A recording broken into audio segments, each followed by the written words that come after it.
The distress beacon cut through the void like a dying scream. Dr. Ellen Rev had been 3 days into her routine medical supply run through the outer reach when her scanner picked up the signal emanating from the barren moon of Theta 7. Any sane person would have ignored it.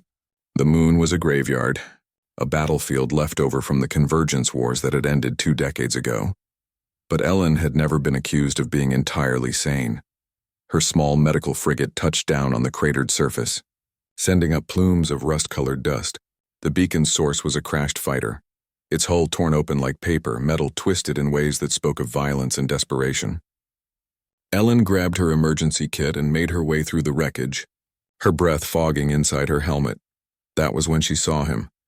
The creature lay in the shadow of a collapsed bulkhead, and for a moment Ellen thought she was looking at a ghost. His fur was pure white, almost luminescent in the dim light filtering through the ship's ruins, but it was matted with blue blood. So much blood that it pooled beneath his massive frame. He was easily 3 meters long, built like the wolves of ancient Earth but larger, more powerful, with 6 legs and eyes that glowed faintly amber even in his dying state.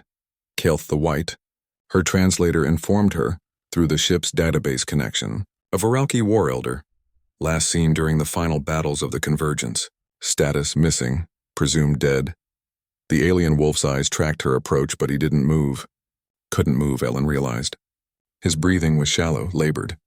3 of his legs were shattered, and a piece of shrapnel the size of her forearm protruded from his chest cavity. Easy, Ellen whispered, though she knew he couldn't hear her through the vacuum. She knelt beside him, her hands already moving to assess the damage. Through her helmet's comm system, she heard a rumbling voice, weak but defiant. "Human, leave. This one's hunt is over." Ellen's translator crackled to life. The Viralki used a combination of growls and subsonic frequencies that her equipment barely picked up. "Not if I have anything to say about it," Ellen replied, already pulling out her portable med scanner. Kael'th's eyes narrowed, a gesture she somehow understood as confusion. "Why, we are not allies. My kind burned your colonies during the wars. That was 20 years ago. Right now you're a patient and I'm a doctor. That's all that matters." She worked quickly, her human hands surprisingly steady despite the horrific injuries before her. The shrapnel had missed his primary heart by centimeters, but had punctured one of his 3 lungs.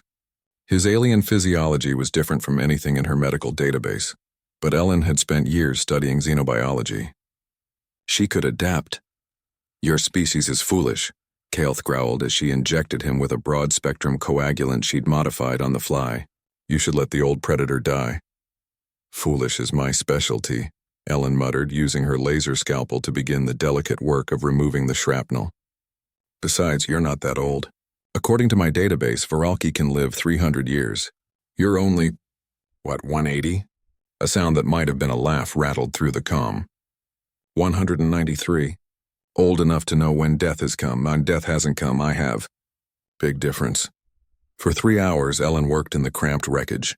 She stabilized the collapsed lung using a technique designed for Terran mammals, adapted for his triple lung system. She set his broken legs with emergency splints, pumped him full of synthetic blood plasma she'd jerry-rigged to match his biology, and sealed the worst of his wounds with biofoam. It shouldn't have worked. By every logical metric, Kael'th should have died 10 times over during the procedure, but humans had a reputation in the galaxy, one that had emerged after the wars.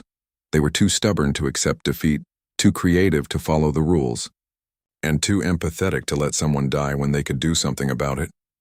When Ellen finally sat back, exhausted, Kael'th's breathing had steadied. The amber glow of his eyes was stronger now, focused on her with an intensity that made her shiver.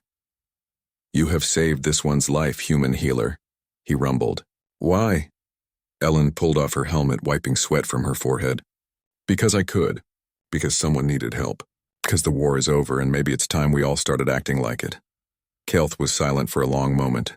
Then slowly he lowered his massive head in what Ellen recognized as a gesture of respect among the Viralki.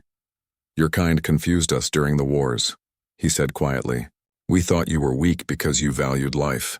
We thought you would break easily because you mourned your dead. We were wrong. Humans do not fight despite their compassion. They fight because of it." Ellen smiled tiredly. "We're a complicated species. The galaxy is beginning to understand this.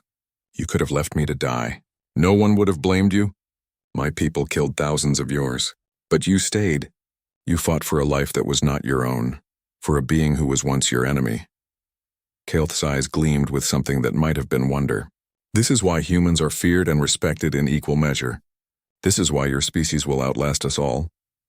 3 days later, a Voralki rescue ship arrived in response to Ellen's call. As they prepared to take Kael'th aboard, the old war elder touched his muzzle gently to Ellen's hand, a gesture of profound respect among his people. Dr. Ellen Rive, he rumbled, you have given this old wolf more than life. You have given me hope that the galaxy can heal. I will not forget this. As Ellen watched the Voralki ship depart, she smiled. Somewhere in the vast darkness of space, old wounds were closing. And maybe, just maybe, that was worth more than any war ever won. Humanity's greatest strength wasn't in their weapons or their technology. It was in their stubborn, foolish, beautiful refusal to give up on life, no matter whose life it was. And that, the galaxy was learning, was terrifying and inspiring in equal measure.